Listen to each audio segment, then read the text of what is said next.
You're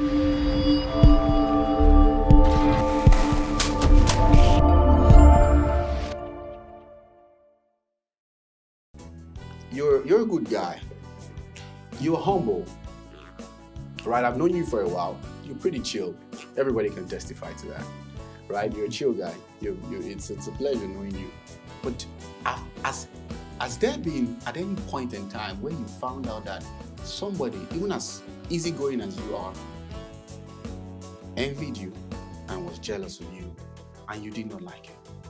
Tell me about it. If there was any experience like that. Yeah, it's very personal, but it did happen. That person even wanted my death so bad that he could do everything just because of some small thing, very small thing. Yeah, I was surprised. But I am too. Happen. I am. I'm not surprised at the fact that there was envy towards you, jealousy towards you. I'm surprised at the fact that it could get to the point of death. You know, that shows how dark we are as humans. Yes. I was surprised too. Sometimes it's something that you can never imagine that someone would think of.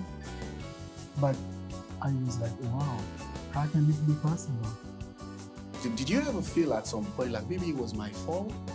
No, it wasn't, because it's just the person who thought that I couldn't have something that he was imagining that I had. Then it's like, that you're not deserving of it. That kid was not fun, and he has this. And how come he has this now? I know, right? Yeah. So it happened to me. Yeah. How did you feel? You said you were surprised. Any other emotions? I was surprised, but I didn't feel angry. I was feeling like if I could have a moment to speak to that person and to explain to him that it's normal,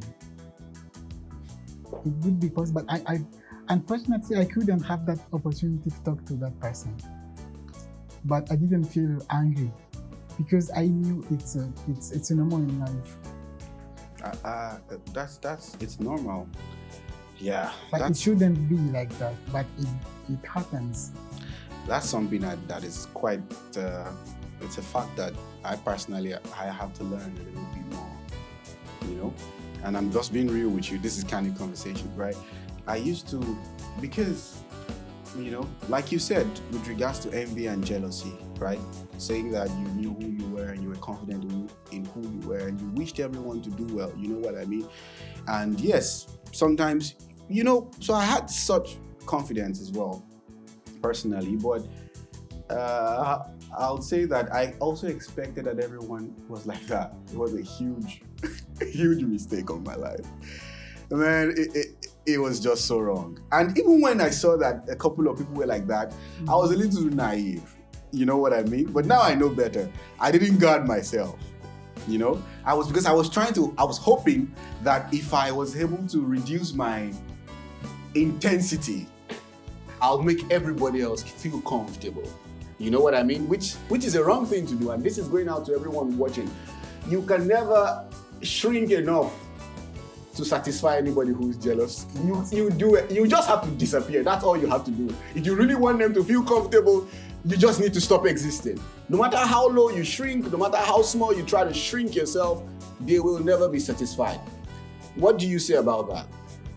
Do you think that there was something you could have done differently that could have made that guy feel better? Was it your fault?